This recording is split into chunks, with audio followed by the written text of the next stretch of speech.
Shivakumar foods. ఈరోజు paneer defrosting ఏ విధంగా చేయాలో చూపిస్తాను. ఫస్ట్ కుకింగ్ యాడ్లో UC3లో వెజ్ డీఫ్రాస్టింగ్ అని ఫంక్షన్ ఉంటుంది. దాంట్లో నేను పన్నీర్ చేస్తున్నాను. ముందుగా అది రోరల్ రింగ్ అంటారు, ఇది టర్న్ టేబుల్. ఫస్ట్ రోరల్ రింగ్ పెట్టండి, దాని మీద టర్న్ టేబుల్ కూర్చోబెట్టండి.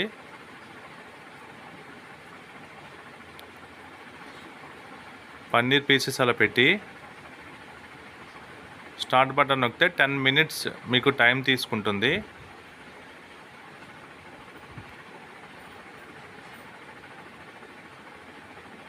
చూడండి, ఎండ్ అయిపోయింది. పన్నీర్ ఏ విధంగా ఉందో చూద్దాము. ఫుల్గా ఐస్ ఫార్మేషన్ అయిన పన్నీర్ మనం పెట్టాం కదా, ఇప్పుడు మామూలు స్టేజ్కి వస్తుంది. అది మనం వెంటనే కుక్ చేసుకోవచ్చు. ఇది మీకు నచ్చితే ఈ ఛానల్ని లైక్ చేయండి, షేర్ చేయండి, సబ్స్క్రైబ్ చేసుకోండి.